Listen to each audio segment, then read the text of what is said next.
A tribute to Malcolm X. Maccabee and her 16 again. Because of Malcolm X, white men got vexed. Then could have vex. They didn't want to see black men progress. All along the way, brothers have strayed. And the sisters too. Searching to find the way. How long will it be till my black brothers see there's a hidden brutality? Oh, Jah said big up the X, big up the X, big up the great. So yeah, that's actually a combination. So the singer is this guy named Earl 16. Hey, Thunderboy. And Maccabee, he has all these different raps, and so he was actually doing that one for the mothers too, and he has a couple for mothers. All right, what do you guys know about Malcolm? What have you heard? What do you remember? I'm looking for participation now. That means you take yourself off mute and you open your mouth and then you say something. Okay. Well, he was the first Black person that I read his books and listened to the LPs, and I compared him to Dr. King. And Dr. King seemed, and I learned later that I always thought I was passive, and I found that every time I was confronted, I always struck first. I didn't wait until someone struck me. I saw it coming. So my first son, that's who I named him after, Malcolm Shabazz. Wow. Right. Wow. Thank you for sharing. That's anyone else? I remember Malcolm was orphaned by his father when his father was killed when he was quite young. His father was a Gavite, so it means that I think racial consciousness would have been in Malcolm's family at a very early age, but it didn't seem to really make a real imprint on Malcolm because he went through different phases of his life. As a young man, he was a street hustler, was known as Detroit Red, and in those days, he was relaxing his hair and wearing zoot suits. Mhm. And finally, when Malcolm, I'm not sure what happened. It could have been as a result of his street life, but he ended up going to jail. And then while he was in jail, I think he met a Muslim brother in there that started turning him on to various books and various teaching, and it took hold, and Malcolm became a real student. He read a lot, studied a lot, and became very informed. Very self-educated brother, and he eventually got to a point to where after getting out of prison, that encounter with Islam stuck with him, and he became a part of the Nation of Islam. Mhm. So someone else can take the story from there and add some more to it. That's a good leg there. That was almost like a quarter, but it's like you ran a 45. All right, go ahead, Brother Cedric. Go ahead. Thank you, Brother Imhotep, for inviting me. I appreciate this platform that you're providing for us. Mhm. my understanding is that Malcolm and Martin Luther King had the same end goal. They just had different ways of getting there, of arriving. And also, I understand that to get the actual experience, Malcolm, he went to Mecca, to see what the roots of Islam was about. And he returned with that knowledge and built off of that foundation. So, thank you. Very good. Yes. Well, you guys. And ahead. as a Muslim, going to Mecca is called the jihad, and every Muslim is, supposed to do that if at all possible. I just remember his tenacity, his willingness to say, pick up arms and to stand up for our rights. And he was just unafraid. And I think that he, Dr. King, knew in their heart of hearts that they were, taking an awesome stance, but they were unafraid and willing to do that. And that was something that my father shared with me about living in Texas and being raised during that time, the yes sir, no sir, and that he said he would never go back. And he did not go back. My mother and aunts went back. My father said, I didn't leave anything there and I'm not going back, and he didn't. So Malcolm had undying strength and courage. And I love that. Beautiful. Yes. That was part of his name, El Hajj Malik. Yes. When you make the Hajj, they add the Hajj to your name. Yeah. When you do it in the Hajj season,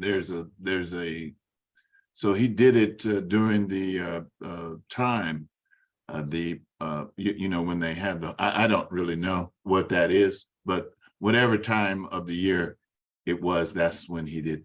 Thank you, Mama Ngina and Brother Cedric. Anyone else? Well, I'll just say that he, uh-oh.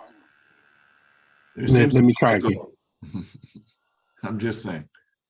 Well, what I wanted to say is that he took the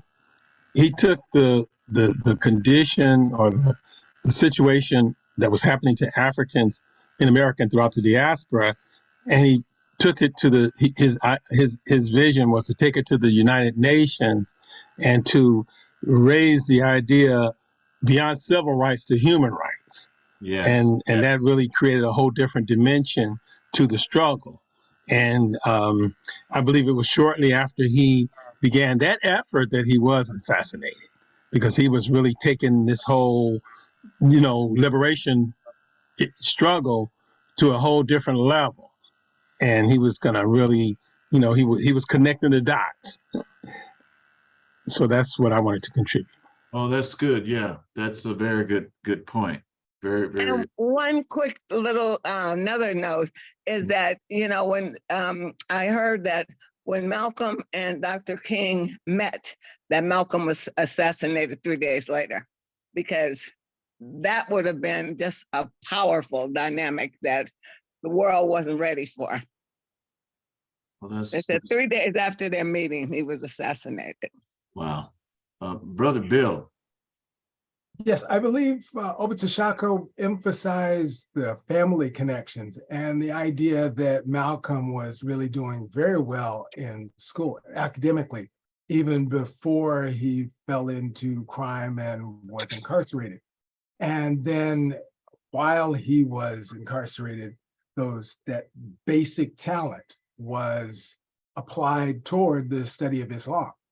And his family never really fully let go of him and encouraged him to engage in that scholarship. You guys are really powerful. And I would like to add. Go ahead, Judy. Go ahead. Can you hear me? Okay. Mhm. Well, as usual, I'm driving, but I'm not totally sure. I'm assuming that we're sharing things that we knew about Malcolm. I'm not sure what the original question Well, we're just talking, was. the original question was, what do you know about Malcolm? How, and so, Okay. so go ahead. So I have, yes.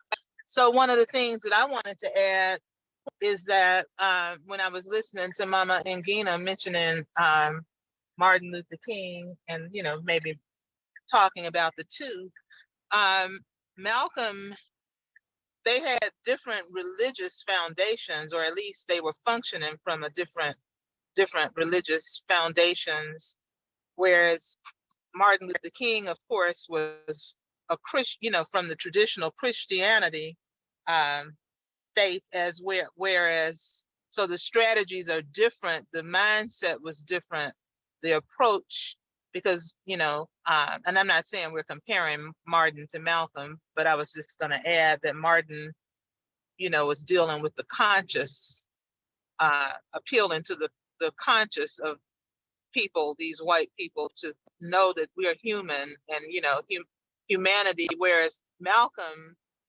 coming out of a more Islamic background, that was a different kind of mindset. It's particularly the Muhammad philosophies and ideologies. So there was a different approach, I think, as well, a little bit more revolutionary and a different approach. And I also think the tactics were different for Malcolm being in an urban area in a different type setting. So he could be, he was more of a rebel and revolutionary in his early days. And then of course, after he made his trip to Mecca and came back, changed and separated from Elijah Muhammad, then he became more of a universal, he looked at things more as humanity and, all people. That's all I was going to share. Well, that's good. Um, Now, Zarita, yes. go Can ahead. you hear me? Yes. I have two devices working this. Good. Everyone. Good. What really stands out, well, everything that everyone has said stands out, but for me, one of the things that really stands out historically is the connection. Even though he was a child when his father passed, his father was a minister and a freedom fighter. Mm-hmm. And I that lineage, I just believe spiritually that connection is with Malcolm. And even as a young woman in college and reading about him and reading about his family background, they were his mom and his dad. And so I think it's just a lineage that just spiritually passed on with Malcolm. I think it's in addition to the scholarship, the bravery of that family. His father has high respect from me. And then I didn't learn much about his grandson, who from what I've heard, I don't know anyone who knows much about him. Beautiful young man, good looking young man. He was in Mexico, from what I understand, and he was preparing to talk to people. And then something happens to him. And, but I just believe it's something very precious within that lineage and that family, from the father to the grandfather to the father to, and perhaps even the grandson. All right. Well, I want to thank you. I'm glad that you were able to, we were having problems with the audio. I'm glad you figured out a way to communicate with us. Sister Saraswati, go ahead. So I don't have a lot to add, but I just feel like I'd like to just say something. My first awareness of it was when I was in junior high school. We had our, first Black Student Union at LA High, and the autobiography of Malcolm X was one of the required readings.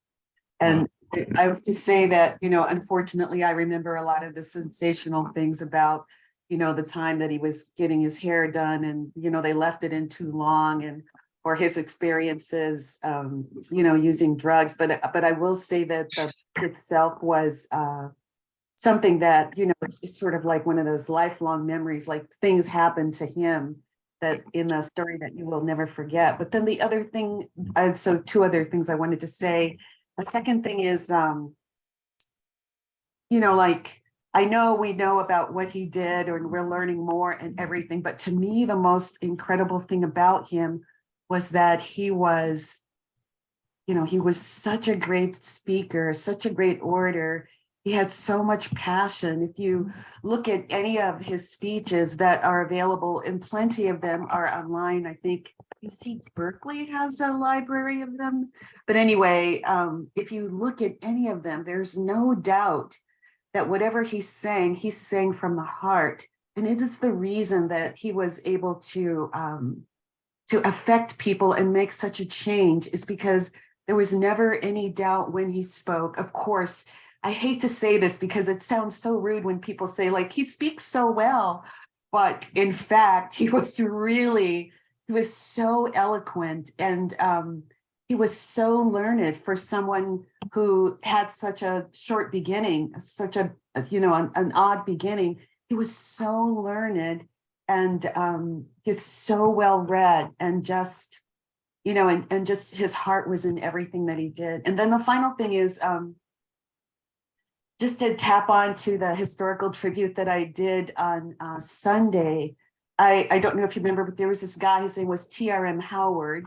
Yes. He was a mentor of Medgar Evers, and he also was where Mamie Till stayed during the Emmett Till trial. But he ended up leaving Mound Bayou because of the threats on his life and went to Chicago and had a really good relationship with Malcolm X, so much so that it's said, I haven't been able to confirm this, but it's said that he was one of the main speakers at Malcolm's eulogy, and he also was responsible for coordinating and organizing funds for Malcolm's daughters. So T.R.M. Howard was really a very powerful person.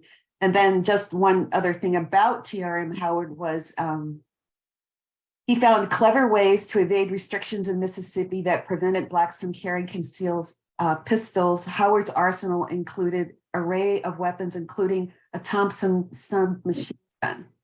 So I believe that in that way also he was that he and Malcolm saw eye to eye when it came to protection, self-protection. Thanks. That's it. All right. That's what I mean. That whenever we have these Black Nouns, everybody is so heavy and profound, eloquent, and inquisitive, and have a really good analysis on whatever subject that we're talking about. So I enjoy having these. Thandi, where you're looking like you're going to come on. Is that right? I don't know. If you're not, that's okay. No, I actually was writing. I didn't realize that Baba had went to the United Nations in regards to civil rights and human rights, and it just tugged at my heartstrings.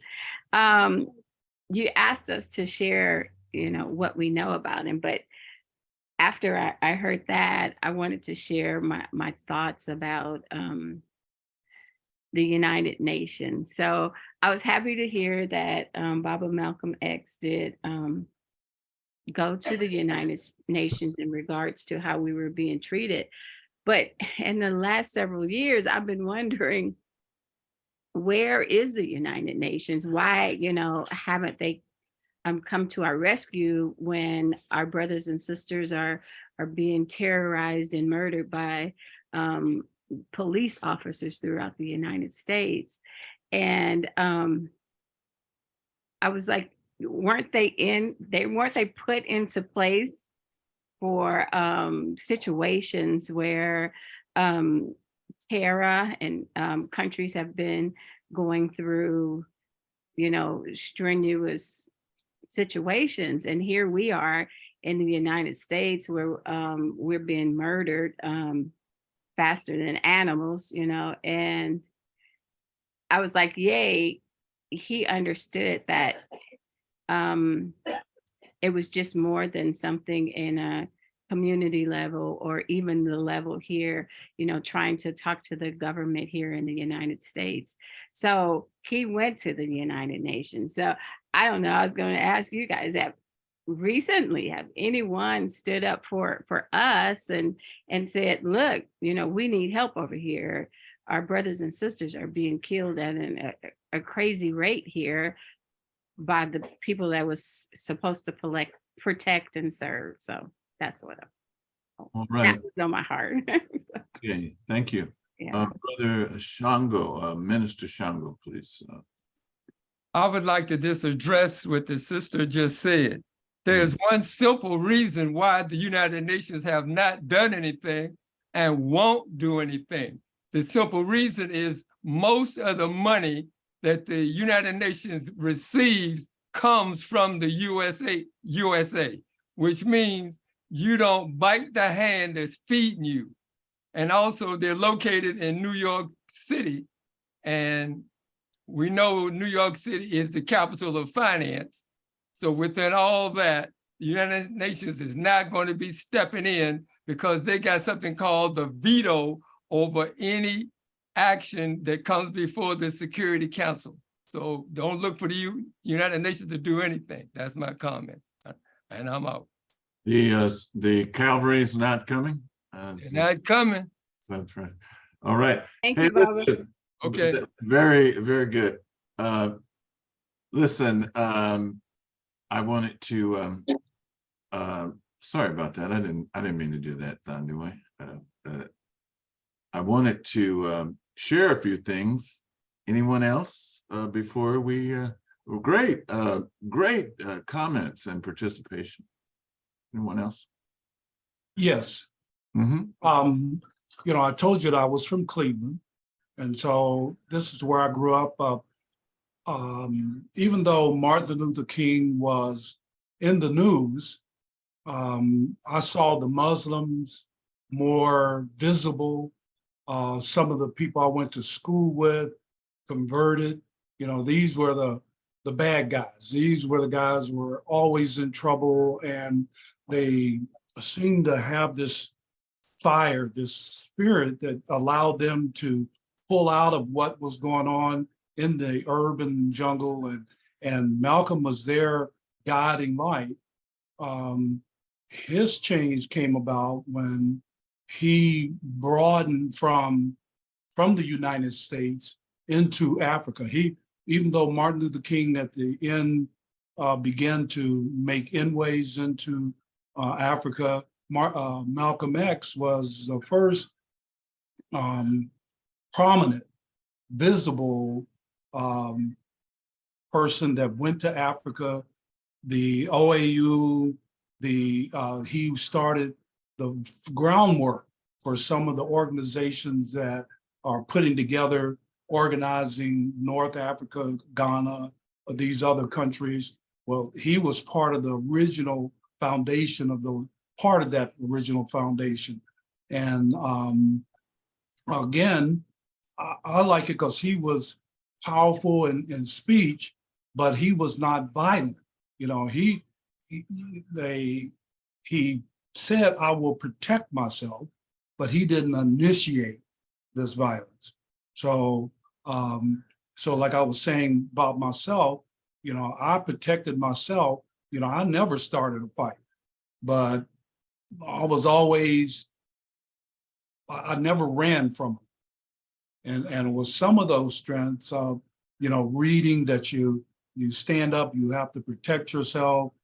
But his way of speaking and talking got me to read and expand my consciousness to where I could see what Martin Luther King was saying. And I compared that. Martin Luther King became more prominent because they compared, are we going to go this way with Martin Luther King, or we're going to go this way with Malcolm X. And many people said, well, we're going to go with Martin Luther King. And not to downplay anything that he accomplished, but Malcolm kind of pushed him over in that direction. All right. You know, very good analyses from everyone. You know, with respect to the Minister Imhotep, yes. can I add just another sentence to what the brother just said, or a few sentences?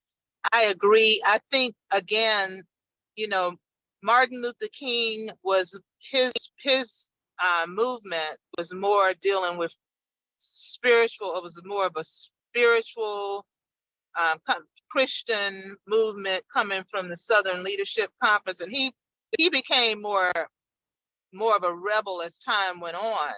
But I think Malcolm, his weapon was his mind and his intellect and his, you know, he was, as Saraswati said and others, he was just so brilliant.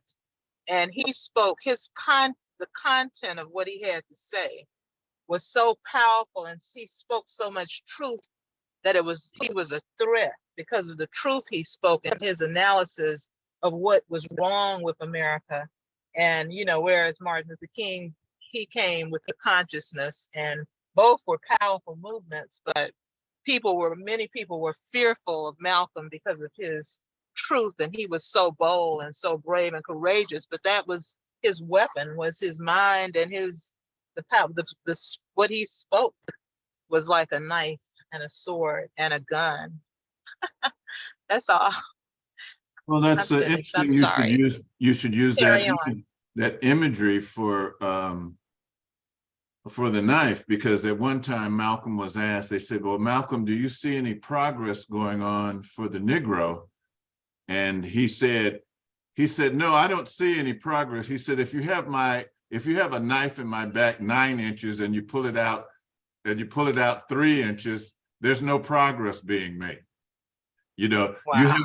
You have to pull the knife out all the way, and then you have to administer aid and medicine to that wound to bring about the healing of the wound. So he had a very sharp return when he was asked. All kind of people would ask him questions. I'm gonna share a few things now,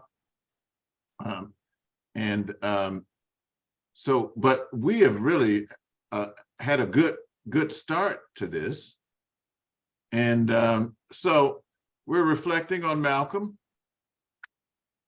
and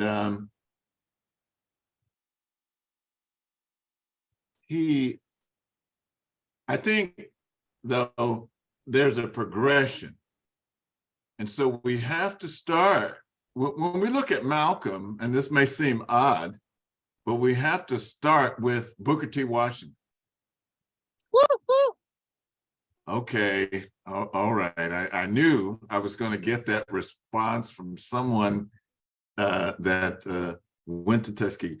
But Booker T. Washington was the reason why Marcus Garvey was coming to the United States.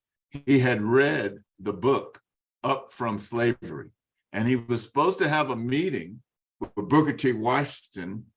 He was supposed to come in 1915, and he didn't make it until 1916, but he was too late because Booker T. Washington had died.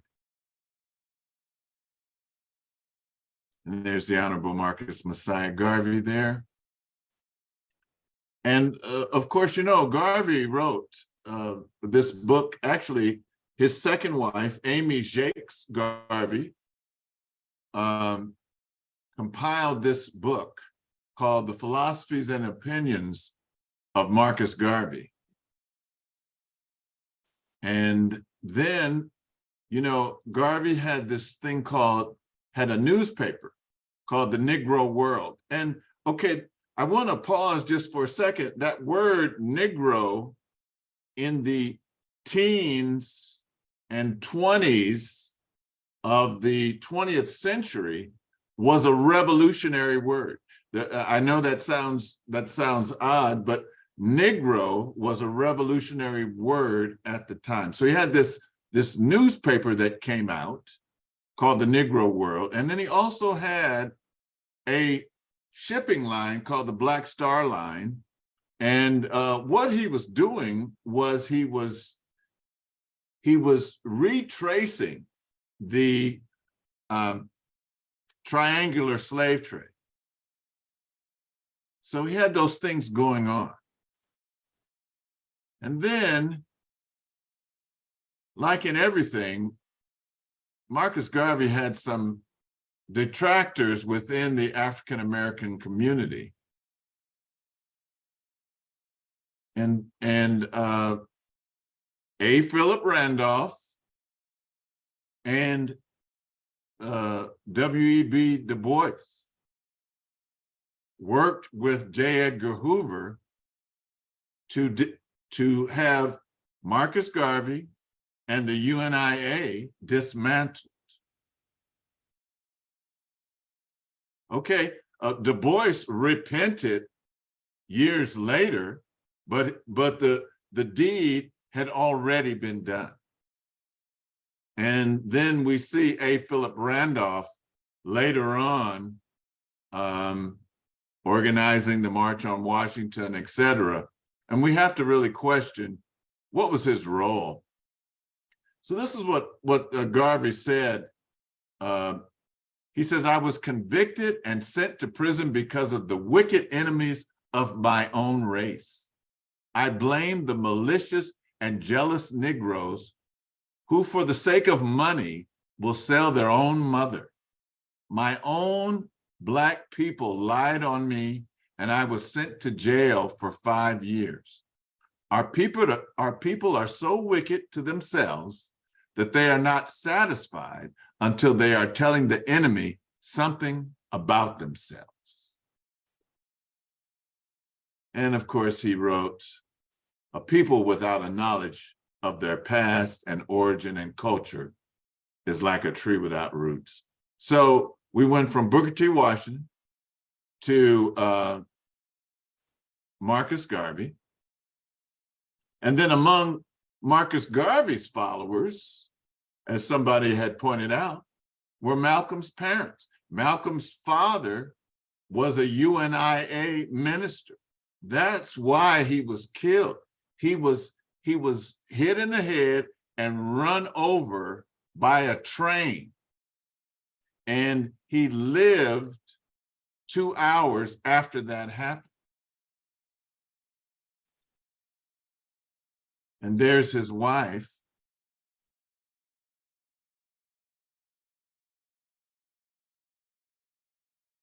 So the white supremacists killed his father, which drove his mother crazy, and the family was split apart.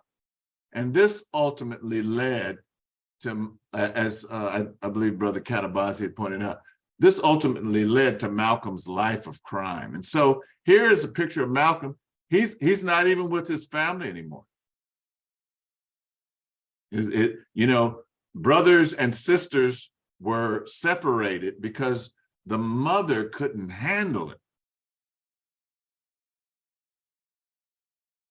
And here he is as a mugshot of Malcolm.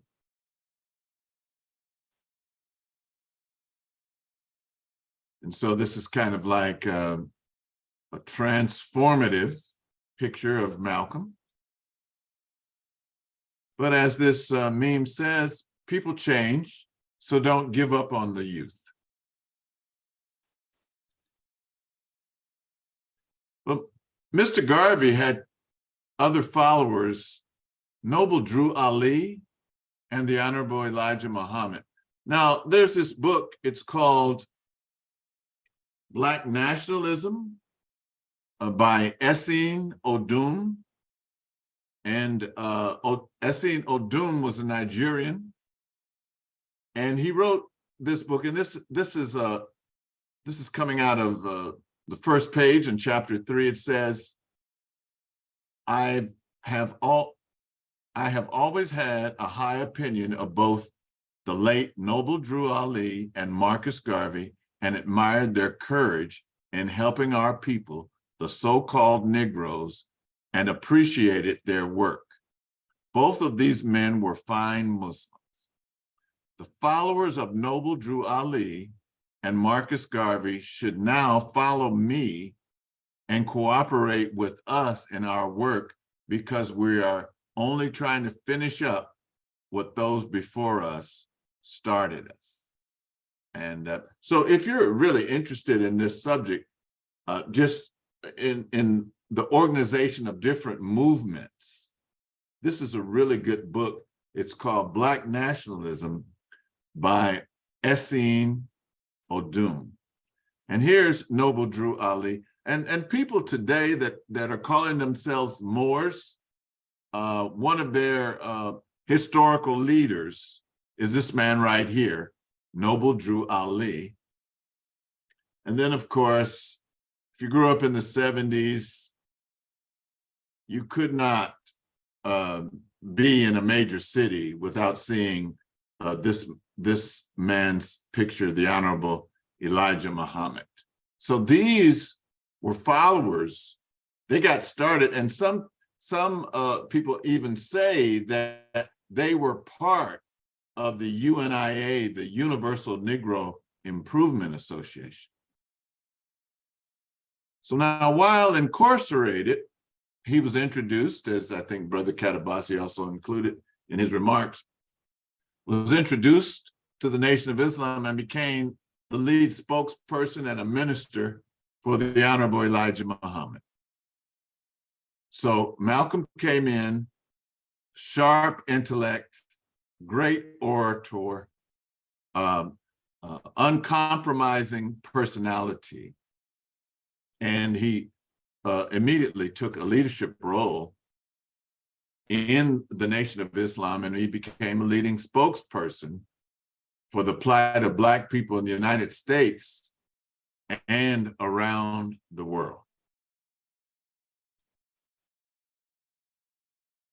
He knew many of the movers and shakers. He was friends, and he brought in Muhammad, then Cassius Clay, who became Muhammad Ali, and they were friends. He was friends with Muhammad Ali. Here he is. Here, can anybody name who's in this picture? Adam Clayton Powell. Clayton Powell, the only. And Patrice Lumumba. Actually, that's not. No, that's in Nkrumah. That's in Yeah. from Nkrumah. Yeah. Okay. Yeah. So here's Malcolm. I I don't know where they're at, but here he is with Adam Clayton Powell, and Adam Clayton Powell, a powerful politician in New York, and here the first president of Ghana, Malcolm's with them. Here he is. Him and Muhammad Ali. They're in some club or some Bar or cafe. And who's this with Malcolm? Maya. Maya Angelou. And here he is again with a bunch of people in a cafe. And here he is. Who's this? Who's this he's with? Castro. Fidel Castro. Castro. So he had all of these ties and alliances with people. He was an international person. He read the paper a lot, kept up with current events, had a great analysis and advice for people on the current events of the day. But in addition to all his responsibilities, one of his main responsibilities was to his family. He was a devoted husband and father.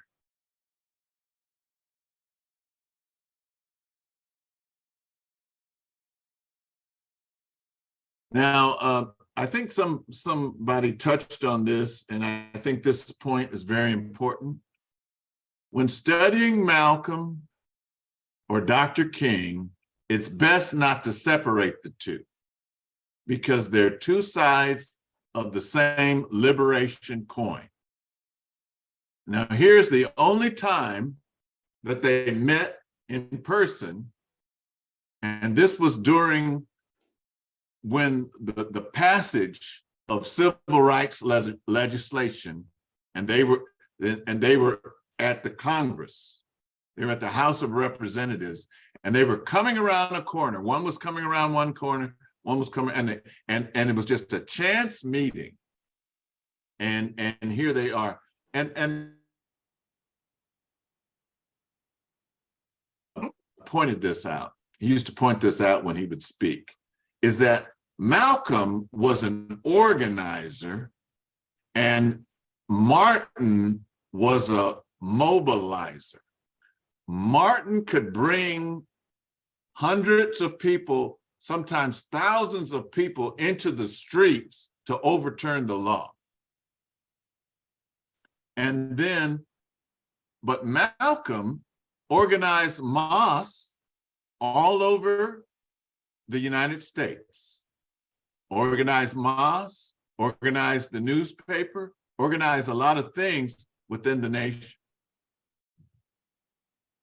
Ultimately, he was assassinated, and his killers are still at large. And here he is, being laid to rest. But Professor James Smalls, also known as Nana Kofi Amponsah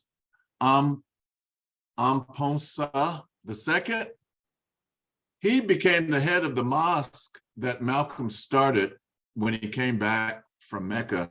Malcolm started a mosque, an Orthodox mosque.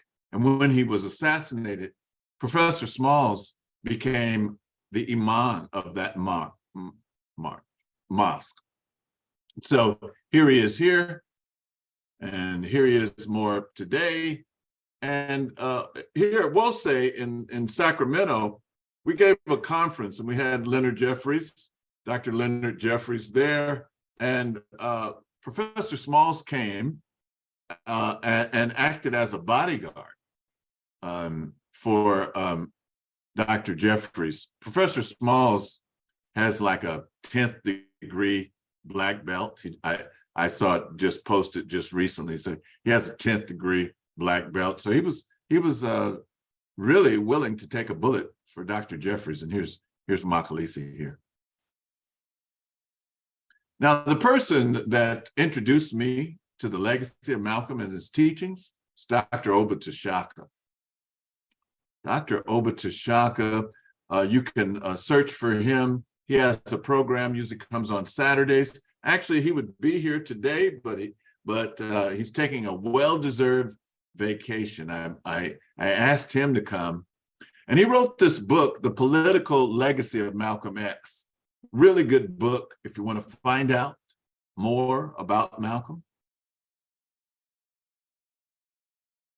And here he is with Minister Makalisi. Actually, this picture was taken at the homegoing services of Makalisi's mother, and Dr. Obata Shaka came to those services, and I happened to get a picture of them together. And these are some of the resources, my resources for finding out about Malcolm. I used to read this book, Malcolm X Speech, and it has Malcolm's speeches.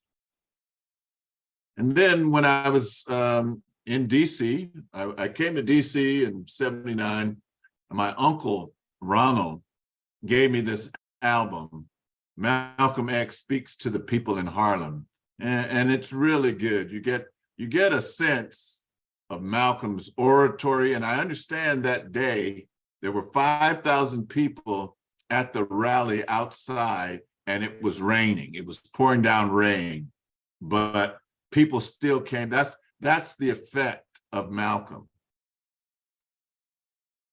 And also there's this movie. It's called The Autobiography of Malcolm X. This is before the Spike Lee version. And I happened to see it in 1981, May 11th, 1981. And it had the most complete footage of Malcolm. lot of footage, lot of footage that you don't really see on Malcolm. And then, of course, you know, the way it ended, he died. It was narrated by Ozzie Davis. And then when I came, this was at San Francisco State at the Student Union, and this was like in a downstairs a room where this was shown. And I came upstairs on the outside, and someone told me that Bob Marley had died, and I felt like Malcolm had died twice. But this is a really powerful movie. It opens up with Gil Scott, not Gil Scott Heron, but the Last Poets, and it has some really good footage and information. So these are good resources. And so, ashe, ashe, ashe.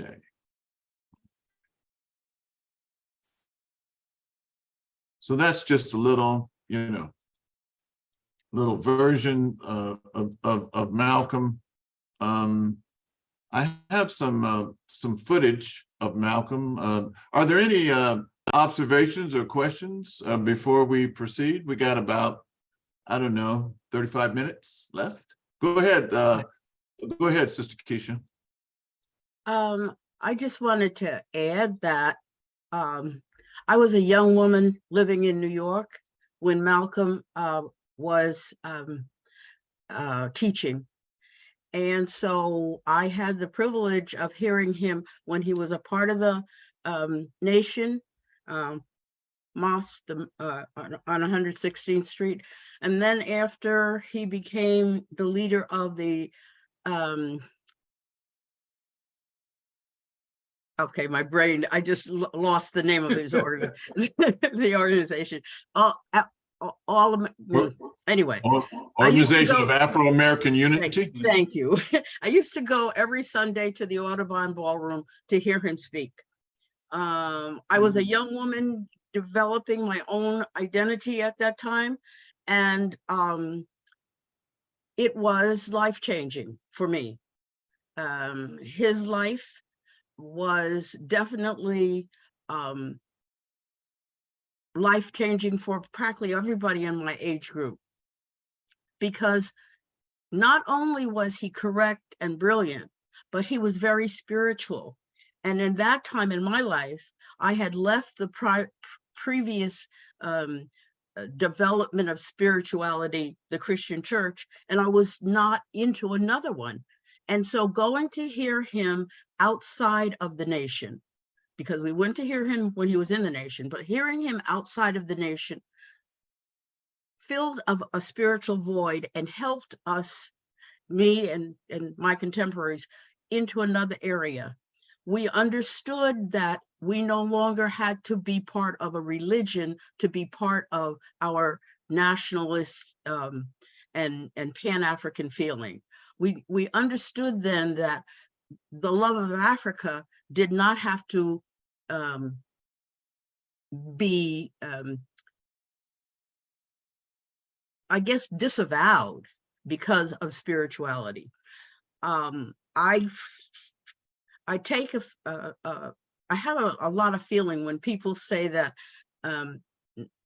Malcolm was not the spiritual direction of Martin Luther King, because I think both of them were. For me, as a youngster, I was in my 20s. The 60s with Malcolm X was very important to those of us who were just coming of age at that time. And we listened to him. We understood him. We read, after his assassination, we all read a lot of the books that you showed. Even though we had sat there and heard him, there was a place called Har-U-Act. We used to hear him at Har-U-Act. When they talked about that time when he was speaking out in the rain, you know, back east in the summer, when it rains, it's warm. And so you can be outside and listen. And he was brilliant enough to understand why we were still out there in the rain. And that translated into our understanding of why we were out there in the rain. The only sad part was the assassination. It happened in February when it was cold, and ordinarily the meeting was held at 8 o'clock at the Audubon Ballroom, and some friends of mine and I were going to go eat in Harlem, and then we were going to go to the meeting. But we didn't know that the time of the meeting had been changed from 8 o'clock to 3 o'clock because somebody at the Audubon had made a mistake and booked a dance or some event at 8 o'clock Sunday night. So we were still getting ready to go to eat when the twin sister of one of my guests called and said, Malcolm has been assassinated. Everybody came. We all still went to Harlem. It was full, it was cold, it was February, but people were just, our feelings were hurt. Our leader, our teacher, our mentor was snatched from us, but not the things that he was teaching us and the direction he was leading us. So here I am, I'll be 85 next week.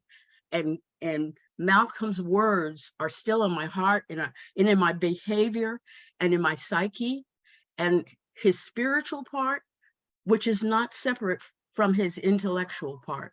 So I just wanted to say that as a person who lived, he was fine too. You know, Black women know what a good looking Black man is. And so when you came in the Audubon, you went up one flight of stairs and then you turned and went up and then up. And I used to stand on the stairs every Sunday just to see him come by. Excuse me, brothers, but he was fine. But anyway, his work, his dedication still underlies the work we're doing now. And my last thing, and I'm sorry I ran so long, but I just wanted to say that. But my last thing is, in reading the Marcus Garvey papers that were assembled, there were 4 volumes. One of the things we found was that when Marcus Garvey got to the States, and of course he went to Tuskegee, although Booker T. Washington had passed away, he made friends with Emmett Scott, who was the secretary for Booker T. Washington. And Emmett Scott turned out to be the FBI's snitch and gave them all the information. So the people that you named also were complicit in it, but somebody that he trusted also. But long live the name of Malcolm X and his parents and all of our ancestors on whose shoulders we stand. Oh, beautiful, beautiful, beautiful tribute. Thank you. Thank you, Sister Keisha, for that. Ashe, wow. That is powerful. That is powerful. That is powerful. I would like to respond if I can, or go ahead. Minister Imhotep. Go Okay. ahead. Wow, Mama Keisha, that was very, very powerful. And I will have to say I love to see brilliance and brilliant sisters, you know, particularly who are knowledgeable and really scholars.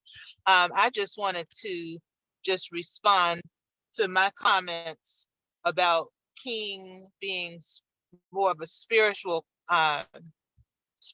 movement versus, you know, Malcolm. I really need to correct that, because I really admire Malcolm, and I know that his movement and that he himself was a spiritual being, and I really have high regards for Islam and the Nation of Islam, and probably if I were going to follow more so a religion, I may lean more in that direction. But I was going to say what I really was meaning to say but didn't explain well. I just feel that Martin Luther King was more on a foundation of, I shouldn't have said spiritual as much as a traditional Christian movement in the South. I think that was one of the things that gave it a lot of power, because we were in the Bible Belt, and it was a different mindset. Both King and Malcolm were both very powerful, but I'm very, very much thinking that both of them were very spiritual beings. But when I talk about spirituality, I usually separate that from religion. So I kind of reversed it, because really I think Malcolm was more would align more to my definition of spiritual and spirituality than the traditional Christian religion. But that, I just wanted to add that I think Malcolm, yes, he was definitely leading a spiritual movement. So I wanted to stand corrected. Thank you. King Kevin, good to see you. Go ahead. Blessings, everybody. Forgive me if you can't see me. I'm actually working here, renovating a house. Okay. Great presentation here on Brother Malcolm. Rest in peace. I had a question. Yes. We all know Malcolm X was a Garveyite, and I'm sure many of you are. And I know Marcus Garvey, revered the general of the Haitian Revolution a lot, and Malcolm X did as well. I always wondered if Malcolm X ever visited Haiti, because I know the Black Panthers visited Haiti, and Marcus Garvey, as I mentioned, revered General Toussaint Louverture, and just the whole Black excellent movement in itself. And I didn't know if anyone here in the group might have the answer to that. And I just want to also throw out there that I'm speaking at the Juneteenth event here, Juneteenth Atlanta, the big 3-day festival, at the Bicentennial Park that Saturday at 1:00. And other than that, that's all. I know that, so thank you for your question. I know that Marcus Garvey, before he came to the United States, went to various places, went to various Caribbean islands before he made it here. And I'm not sure if Haiti was one of the locations that he went to. Marcus Garvey was a Pan-Africanist. And so, that would certainly be in line, but sometimes, travel was not as easy as it is now. So because we have access to the internet and everything, I would actually do a search on that. And you could probably tell, I think that is mentioned in the introductory part of the philosophies and opinions of Marcus Garvey, mentioning places that he went. Oh, that Malcolm X went? Excuse me, I'm sorry. You said Malcolm. I was thinking Garvey. Sorry. Oh, Garvey. Oh, sorry. Well, the lecture that he has, written out, in like the first 5 pages of the book, he definitely mentions Black people having to create our own martyrs, and mentioned a couple of names in General Toussaint Louverture, the Haitian Revolution, but I don't remember him, mentioning that he was actually in Haiti. But and for those who don't know, I do have a book coming out, and which is why I'm speaking on Juneteenth. It's called, it's coming out around this time next year, it's 2024. America's and France's 1,000-Year War Against Haiti, Assassination of a Nation. So definitely, I'd love to have you all support. There's a GoFundMe, and I'm usually always speaking on Malcolm X Day, but right now our focus and energy is towards helping our brothers and sisters in Haiti, because of those who know history, and I'm sure Malcolm X is probably wanting us to agree with what I'm saying. Those who know our history knows that the sacrifices that the Haitians made during the Haitian Revolution, how much it freed people worldwide. That's true. That's true. And the concerted effort of the French and the United States to keep Haiti in the position that it is in now. It's truly a travesty, and I'm glad that you brought it up. I'm going to share some some of, okay, go ahead. Go ahead. One more thing. You know, I put up my great-grandmother, my grandmother, and my mother's picture for Mother's Day. So here is a passage from my mother's autobiography.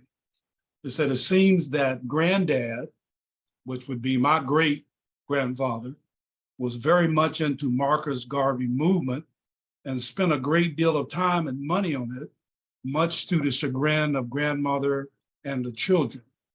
It created a lot of chaos. He was a very religious man, and the kids' music and voice lessons were cut off immediately when they were caught jazzing up the church songs. So this is I was doing my genealogy and she was sharing this, but my grandmother is the one I spent most of the time with. And she was a very powerful woman. And, you know, I go back and she talked about this guy, you know, I was a kid. And so, but she talked about me being a man, me growing up, and you need to be like this Black man here. And I believe that's who she was talking about, was Marcus Garvey. Thank you. Thank you for sharing that. You know, we just had to join us our co-founder, Minister Makalisi Oso Sawande, Kolisi Oso Sawande, and he probably doesn't know this, but he kind of reminds me of Malcolm X, just even a visual. So this is you know, I showed this picture of Professor Smalls. This is what Makalisi and in those early drawings, people, I don't know who would do the drawings, but they would draw Makalisi, and he kind of looked like Malcolm. So anyway, I don't know if it's because he was a Taurus, but Makalisi kind of reminds me of Malcolm X.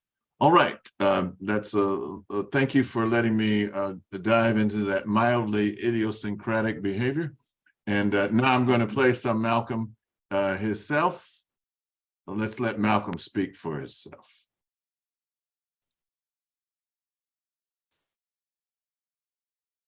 Our rank on this earth, to be a man, to be a human being, to be respected as a human being, to be given the rights of a human being in this society, on this earth, in this day, which we intend to bring into existence by any means necessary.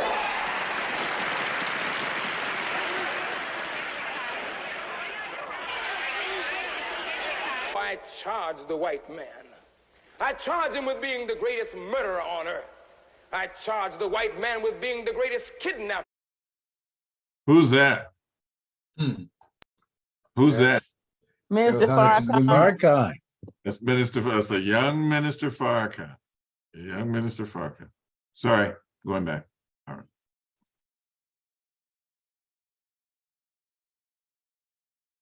Oh, where'd you go? Oh, not that one. Uh-oh, did I lose it? Here it is.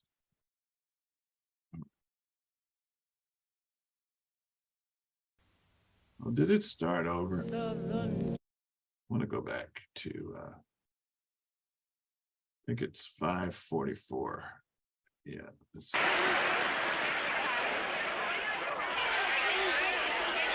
I charge the white man. I charge him with being the greatest murderer on earth. I charge the white man with being the greatest kidnapper on earth. I charge the white man with being the greatest robber and enslaver on earth. I charge the white man with being the greatest adulterer, swine eater, and drunkard on earth. The Christian religion has failed.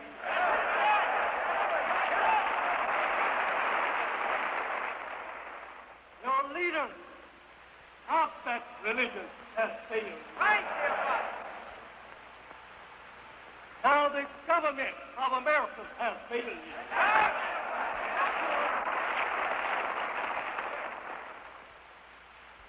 You have no justice coming from no one. Right. Well, number one, he teaches us that that never was a real serpent. It was not a real serpent that went into the garden. What was it? But as you know, the Bible is written in symbols and parables, and this serpent or snake is a symbol that's used to hide the real identity of the one whom that actually was. Well, who was it? The white man. He teaches us that the black man by nature is divine. Now, does this mean that the white man by nature is evil? By nature, he is other than divine. Well, now, does this mean that he's evil? Can he do good? By nature, he is evil. My earliest recollection is of being snatched awake in the middle of the night because our house was on fire. My mother was a West Indian from Grenada, and my father, a militant Baptist minister and follower of Marcus Garvey, preached race pride and separation from the white man. The Lansing arm of the Ku Klux Klan warned him to stop preaching Garvey's message, but my father was not a frightened Negro, and he kept on. Next thing, he was found with his head bashed in, lying across the streetcar tracks. A trolley had nearly cut him in half. After my father's death, my mother couldn't find work because the Christian people of Lansing wouldn't hire the widow of a crazy nigger. We were so hungry we were dizzy. We stole to stay alive. It was too much for her. They put her in a mental institution and parceled out us kids to reform schools, charities, and homes. Minister Malcolm, you now in Chicago and in Detroit have universities of Islam, do you not? Yes, sir, in Detroit and Chicago. And you take your parishioners, you take children from the kindergarten ages, and you train them right through high school. Yes, sir. From the age of 4, I think it is, upward. And you have a certified parochial school operating in Chicago? In Chicago and in Detroit. And in Detroit. And kids come to your school in lieu of going to what we would call regular day school? Yes, sir, many. What do you teach them there? We teach them the same things that they would be taught ordinarily in school, minus the little black Sambo story and things that were taught to you and me when we were coming up to breathe that inferiority complex in us. I'll never forget the man who taught me English in the 8th grade. He told us to think about what we wanted to be. I said, I wanted to be a lawyer. He said, you need to think about something you can be, like a carpenter. You've got good grades, Malcolm, and people like you, but a lawyer is not a realistic goal. And you've got to be realistic, Malcolm. You're a nigger. Them that's got shall have, them that's not shall lose. So the Bible says, and it still is news. Mama may have, Papa may have, but God bless the child that's got his own, that's got his own. Yes, the strong get small while the weak ones fade. Empty pockets don't ever make the grade. Mama may have, Papa may have, but God bless the child that's got his own, that's got his own. You can go to any little Muslim child and ask him where's hell or who is the devil, and he wouldn't tell you that hell is down in the ground. The devil is not a little man with horns on whispering in your ear. I'm gonna skip I'm gonna go past this part here. Let's see if I can get The Muslim religion. How long have you had this interest, Cassius? Oh, for the past 6 years, I would say, after hearing a lot of teachings on Negro history and who we were before we got here, and 1 and 1 makes 2. You feel your affiliation with the Muslim religion, being a follower of the Muslim religion, had something to do with your winning the championship? Well, I would say so. My religion is the only thing that I can give me credit for pulling me through, because 99 out of 100 seemed to see no possibility of me winning. The newspaper reporters and everybody all over the world condemned me. They said it would be a mismatch, and nobody believe it. So my prayers to Allah and faith in my religion, living a clean, righteous life, I have to say that's what pulled me through. Winner by a TKO in the 7th round, Cassius Clay. I don't have a mark on my face, and I upset Sonny Liston, and I just turned 22 years old. I must be the greatest. Malcolm X, I want to talk with you briefly about your affiliation with Cassius. How long have you known him? About 3 years. And have you been advising him as far as his religious affiliations are concerned? Well, no, I don't give advice to anyone. He's my brother and my friend. I express what I know and understand around him, but he has a mind of his own and understanding of his own. Don't let the white man speak for you, and don't let the white man fight for you. Well, I think to teach a man to hate himself is much more criminal than teaching him to hate someone else. And look at you. Who taught you to hate yourself?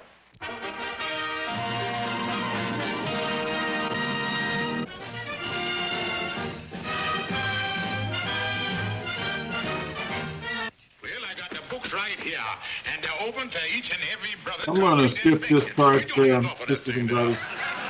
We're gonna get past this part. Your problem will continue to go unsolved, and we'll still be in the same rut or ditch 1,000 years from now that we're in right now. Miss Virgie, please, ma'am. We all done come here to wish him any happy. King says love the white man and integrate with him, and the white man 6 dogs on Martin Luther King. So what you find out here is the hypocrisy of the white. If you draw away from him, he'll accuse you of hate, and if you jump up to him, he'll accuse you of trying to get close to him too soon, and he puts his dogs on you. If the black man lays on his side, he's wrong. If the black man lays on his back, he's wrong. If the black man stands up, he's wrong. So the only thing in face of all that the black man can do is get away from the white man. The Honorable Elijah Muhammad says that the hour or the time is running out right now.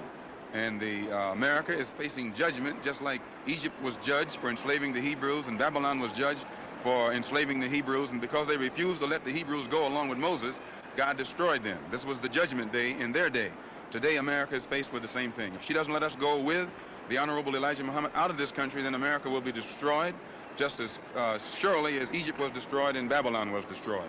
When you have a philosophy or a gospel, I don't care whether it's a religious gospel, a political gospel, an economic gospel, or a social gospel, if it's not going to do something for you and me right here, right now, to hell with that gospel. So we have to have a new approach, a new appraisal. And this new appraisal and new approach has to be in tune with the reality of the conditions that we are in after having been thoroughly brainwashed by this blue-eyed white man.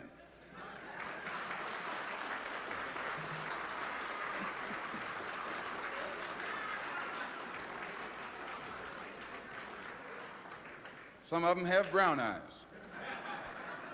Being here in America doesn't make you an American. Being born here in America doesn't make you an American. Why, if birth made you American, you wouldn't need any legislation. You wouldn't need any amendments to the Constitution. No, I'm not an American. I'm one of the 22 million black people who are the victims of Americanism. One of the 22 million black people who are the victims of democracy. Nothing but disguised hypocrisy. And I see America through the eyes of a victim. I don't see any American dream. I see an American nightmare. Supposed to be off the street by 10 o'clock. If we shoot, we're going to shoot to kill. There's been a lot of talk said recently because I was supposed to have said something about Negroes should buy rifles. White people have been buying rifles all their lives. No commotion. Shut it off and get out of that car with your hands up.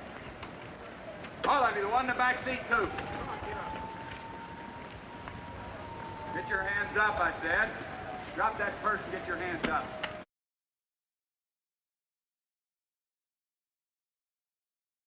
Stand against U.S. Steel, against Castro, against Khrushchev, against Laos and South Vietnam and all these other places all over the world. But when it comes to time to correcting the injustices that are being inflicted against Negroes in this country, Kennedy sits up there like Nero. He's fiddling while Birmingham is burning.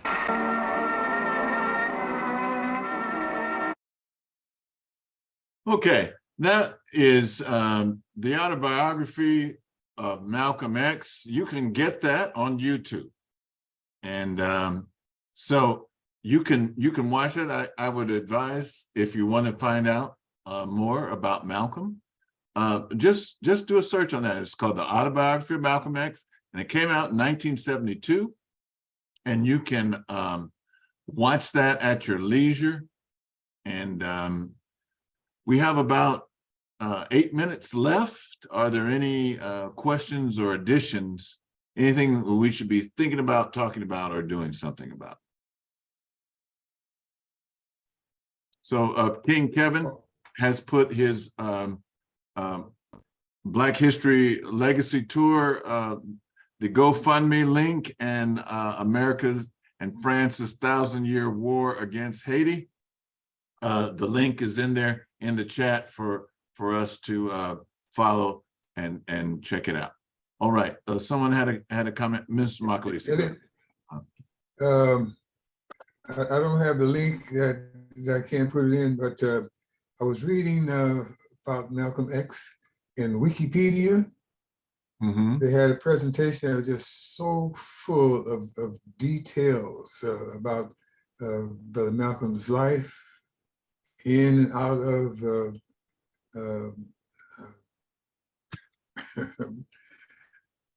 I'm getting old. In and out of the influence of oh my goodness, head of the Muslim organization he first joined. But in Wikipedia, there's this, like I said, it's full of details about the various changes, the organizations, the things that he went through in this country, the impression he made with the relationships he established with African leaders, and leading all the way to the organizations that he started. His influence that brought the Nation of Islam from like 500 people perhaps to around 25,000. He's given credit for that. Just detail after detail what he went through, his family, his early years of life, right on up to the time of his transition through assassination. Yeah, keep talking. And we're just kind of scrolling. This is what Minister Macalise is talking about. It's all in Wikipedia.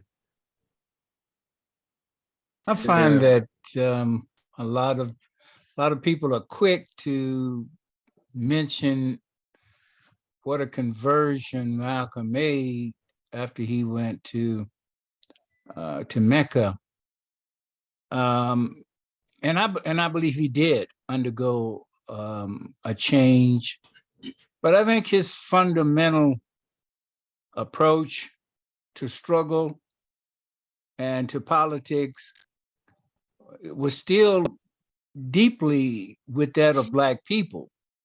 He was less critical of white people, but a lot of people now, whites, in fact, we're talking about, oh, what a great conversion and what a great change Malcolm made, and how he, did a whole 180-degree, and I don't believe that. I see it as simply as an expansion of his perspective and worldview, but he was still very much a Pan-Africanist or a nationalist. So I just wanted to add that. I don't know if anyone else had come up against some of those thoughts, ideas, some of those conversations from others, and and how it left you. I agree with what you said, Brother Cat. Sometimes when things come out in the news, it's late, something that's actually happened. And so, Malcolm was well read. He knew about the other you know, so if you look at the Nation of Islam, it's a totally different view in terms of you know, the other Islamic world, and so one of the things that we didn't discuss tonight is that he experienced a lot of jealousy within the comrades, the people that he was working with. They were jealous of his position and prominence within the Nation of Islam. Also, J. Edgar Hoover was one of the most evilest men in history. You know, he was working against him, and you know, it just all came down, and then he was finally assassinated. He was actually trying to calm the crowd just before he was assassinated. That's right. So I agree with you, Brother Cat. Yeah, he just didn't come up with that. Oh wow, I didn't know it was like this. No, he already knew that before he left, and I think the evidence and documentation proves that. We have a couple of minutes.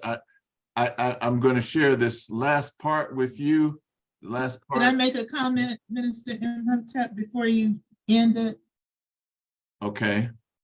Okay, I just wanted to say, it really excites me when I see clips, and I've looked at things on YouTube too, you know, speeches and things of Malcolm.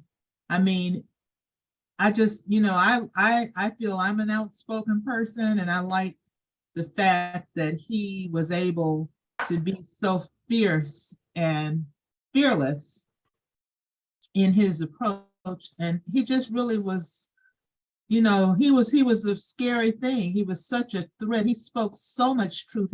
And as we said, he was so eloquent, so brilliant, and such a did so much great critical analysis, spoke on so many interviews. You know, he was interviewed by so many people.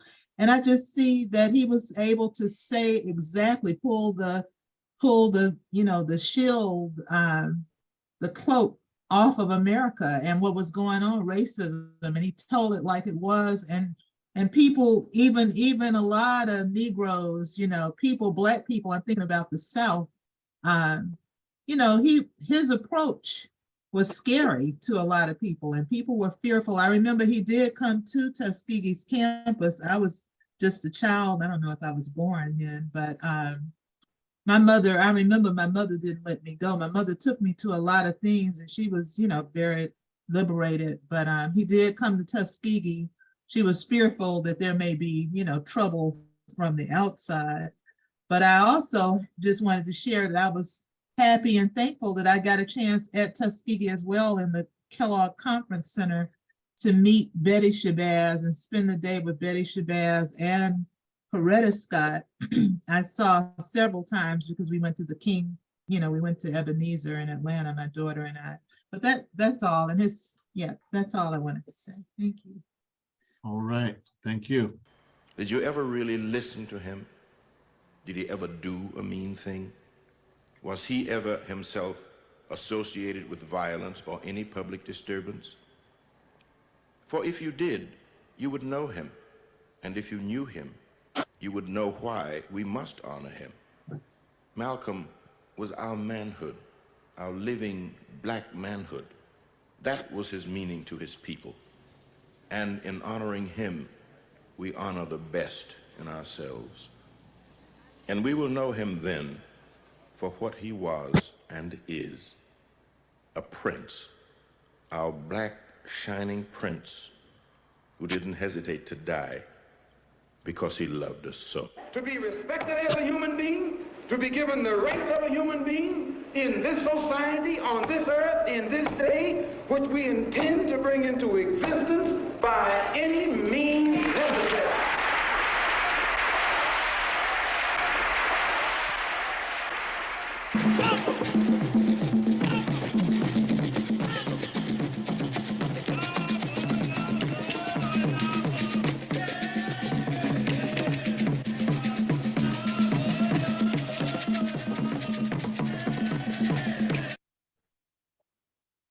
Okay, well, I know that you want to go back to the game, and of course, you know that during the time of playoffs, the World Series, Super Bowl, that there's no oppression that happens. So I'll say goodnight. Well, just one more thing. Tomorrow we're going to have a study of sacred scriptures, and we're going to be looking at this brotherhood, this spiritual brotherhood. It's called the Brotherhood of the Higher Ones, and this is coming from South Africa, and we're going to be showing its connection to ancient Kemet. So if you'd like to join us tomorrow at 6, we're going from 6 to 7 right here on this same Zoom channel. Come and join us for a study of sacred scriptures. All right. That's Eastern. I mean, that's PST time. Can you also share? That is thank you. That's Pacific time. If you're on the East Coast, it's going to be at 9 o'clock, and we're only going to go for an hour. So instead of watching Knots Landing or whatever the show is, you can tune in with us. All right. Take care. Stajabu, you're growing your locks back. It's looking good. All right. Take care. Guidance and protection. One love, one heart, one God, one aim, one destiny. Live up.